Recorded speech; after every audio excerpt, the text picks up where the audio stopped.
guys. Today's video is brought to you by Carl Friedrich. We're traveling again, people, and so it's time to bust out the luggage. And so if you're gonna bust out the carry-on luggage, why not get some of that new hotness from Carl Friedrich? They're sponsoring this video. This handle system, very precise. Not a lot of play here at all.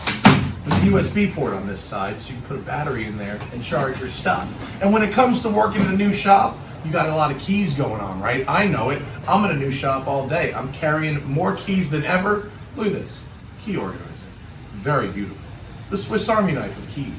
It's got real Italian leather, and it protects your cars, your interiors, your pockets, and your clothes from scratches, man. It's awesome. And when your keys are all together, you're not going to lose them. You get one of those tiles, you put it in there, you're good to go. Hit the link in the description and get these two and more products from Carl Friedrich. Now enjoy this video. Hey guys, welcome to the famous Petersen Museum in Los Angeles. It's still closed, unfortunately, because of the pandemic, but not for long. It's going to be open soon with some restrictions.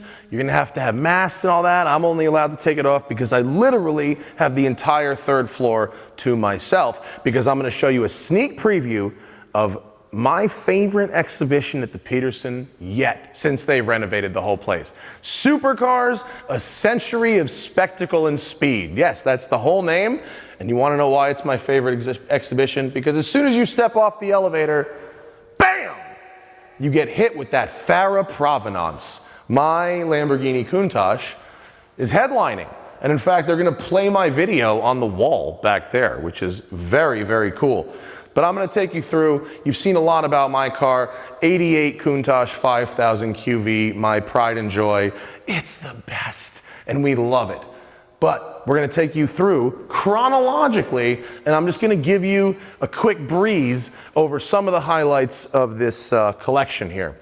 First practical car, the Benz patent motor wagon. This one is a replica of one of the originals, but the originals, the first real car that you could call it, was actually stolen by Bertha Benz, Carl's wife, taking on the first ever joyride / road trip, and the rest is history. Then we continue through time. The Mercer Raceabout, possibly the first ever real sports car. Very light, flat, very fast, very sketchy if you were to get into a crash, and it has a windshield of some kind. Come on down. Things start to get a little more real down here. This is a 1924 Mercedes. They haven't put out the plaques yet that show the very specific details of each car. And I know some things about a bunch of these cars, but this one, I don't really know much about it, except it does look fabulous. That grille is really something special. If you want to start looking at things that I recognize, about the first American supercar, the Duesenberg Model SJ. This thing was so expensive to make that they were out of business within a couple years. But this was the fastest car in the world at the time. It would do like 120 miles an hour, which to look at it is very, very sketchy. The S in SJ stands for supercharged. Very rare car. Not a one on the planet worth less than $1 million. Pretty much the darlings of Pebble Beach. The Delahaye, as you hear me say on the podcast often, the French are insane. This Delahaye resembles the sort of Bugatti 57 Atlantic that I believe came a little bit later. And this is coachwork by Henri Chaperon. But look, they don't have the things out yet, so other than being very pretty and very blue and very French, I don't have a lot of details. And for that, I am sorry, but we're doing the best we can. Around the corner, really neat car, really weird, kind of a little ugly. The I think it's a 51 or 52 Ferrari 212, very early Ferrari. Interesting thing about this one, white wall tires. Why? It was owned by Henry Ford. And that is really all you need to know about that. And then, which way did it go, Christian? Around this way? No. Oh, you go back this way. Yeah, we have to go back this way. They haven't put all the arrows on the floor yet, so I don't know the COVID flow. just yet. But this car, very familiar to anyone who's been to the Petersen Vault Tour. This is Steve McQueen's personal Jaguar XKSS. The XKSS was the street version of the D-Type Le Mans racer. It didn't have the weird fin behind the driver, and it had more of a windshield and real windows. But that's basically a D-Type with a windshield, and that was Steve McQueen's car. The Ferrari 250 long wheelbase interim. They called it an interim because it sort of straddled two models. They tell me this is one of 7. The 250 short wheelbase is the better known one. The long wheelbase is actually the rarer one. And one of the ways you can tell the difference between the two is right here, where the fender and the window line don't match up. On the short wheelbase, the bulb of the fender would match that. The long wheelbase, it's stretched further out, and then this detail ends up looking kind of like a Camaro, right?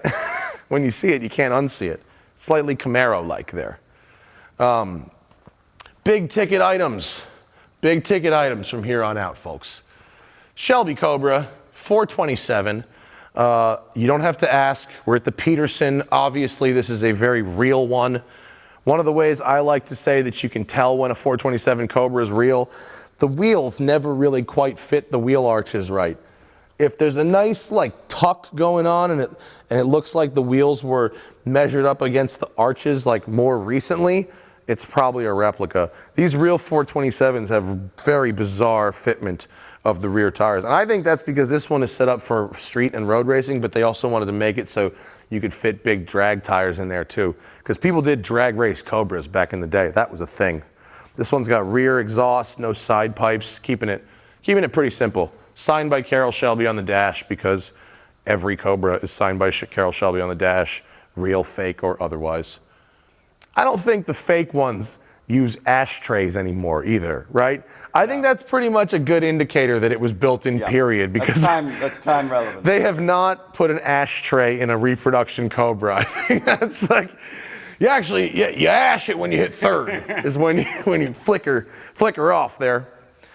GT40 Mark III. This is a street car, not a race car. It is very interesting because once you look at the modern 4 GTs, some of the proportions of this one look a little wonky, actually. This is a small block car. It's a 289. It's been at the Petersen for a little bit. I've seen it a few times now. And it is really, really low. I mean, just look how low it is. Like, I'll stand next to it, Christian. Like, it doesn't even make it to my belt. It's crazy low. Beautiful car. And then, now we start to get to stuff that you're definitely gonna recognize. This row is like heavy hitter alley down here. The Miura P400.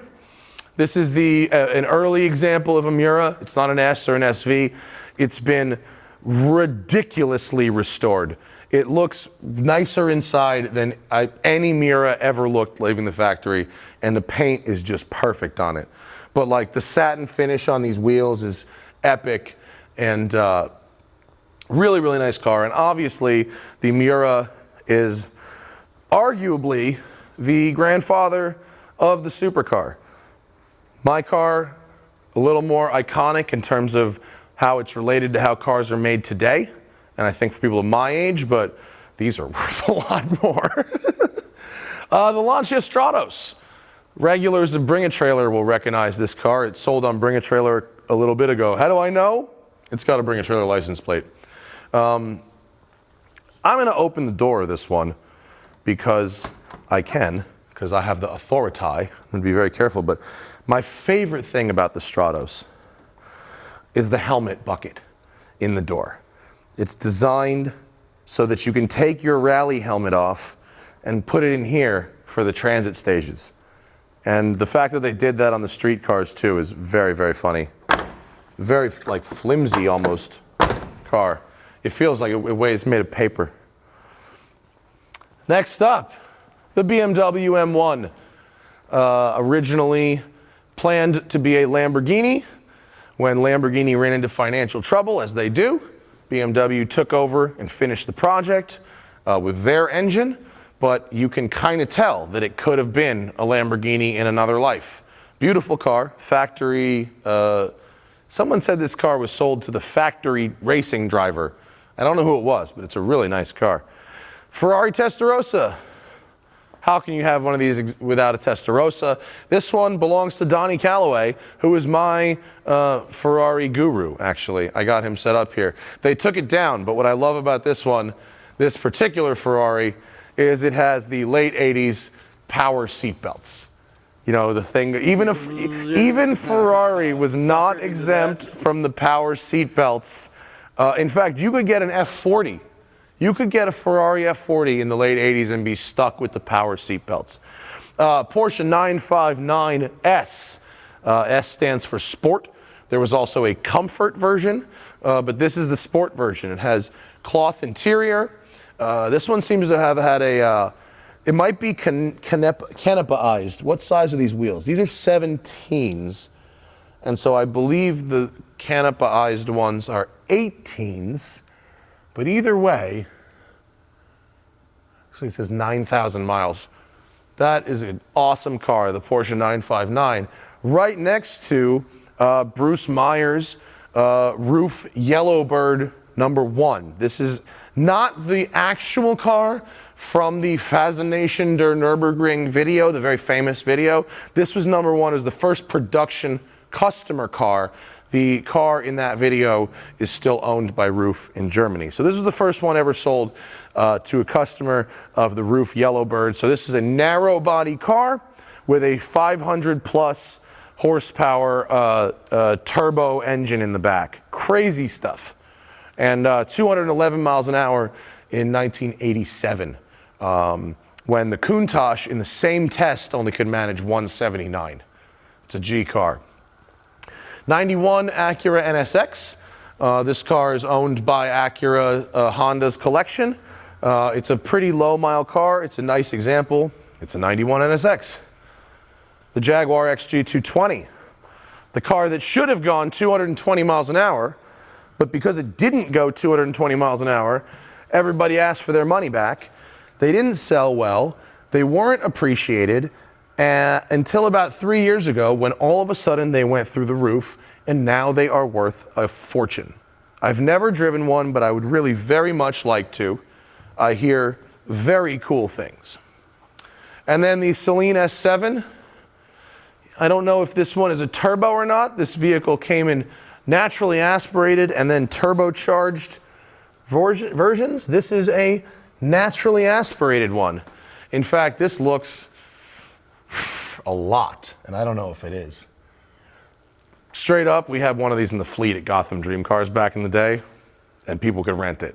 And Rob Ferretti loved it, and everybody else thought it was garbage. I thought it was garbage. It won Le Mans. Like, it's a good race car, horrible street car. Maserati MC12 Corsa, formerly owned by Michael Schumacher.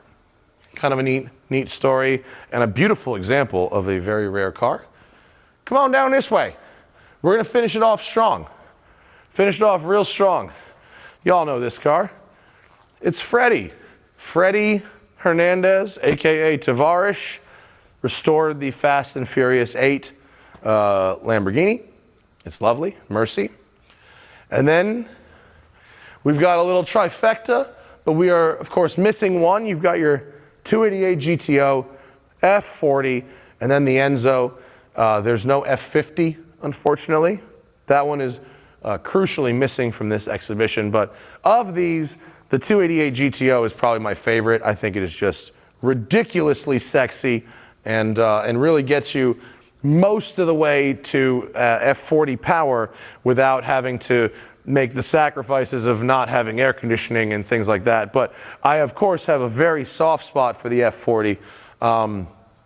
I'd still really like to drive one day. Fabulous car, 492 horsepower, the first production car over 200 miles an hour in 1987. 201 it went, which was pretty crazy for then. And, of course, the Enzo, 2003 model year Enzo. You know, a lot's been written about them. It's an Enzo. It's not one of my favorite Ferraris, although I certainly have to appreciate the departure stylistically from previous Super Ferraris. We'll finish it off with two heavy hitters, the McLaren M6 GT.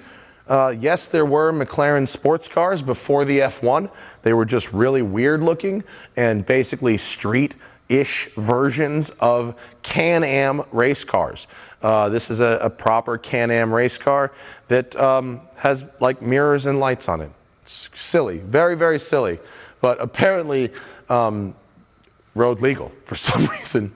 And lastly, you couldn't be a Supercars exhibition without the McLaren F1. This is F1 number 73. It began life as the standard road car and was upgraded, quote, to LM spec. Now, it's important to note that LM spec isn't full LM spec normally. The LMs have a different gearbox that's straight cut. They have more power and stuff like that. Usually, with these types of conversions, they do the aero kit that the LM got, and then they do some of the power stuff. I would be shocked if the owner of this vehicle went with the straight cut gearbox. It's not ideal. And then they do the LM style wheels by OZ Racing. This is the game over supercar. These things are like 15 to 20 million bucks. You know, you sit in the middle. It's the weight of a Lotus Elise, and it's a 627 horsepower BMW built V8. It's two E46 or Euro E36 M3 engines put together at the crank. So this is the game over, and here we are, right next to it. I touched it. So that's it. Supercars, a century of spectacle and speed, or speed and spectacle. There's a lot of alliteration in there. I want to thank the Petersen for allowing me to give you this sneak preview. I hope that when the Petersen opens again, we don't have a date, but it's going to be very soon, that you will all come and support this amazing institution.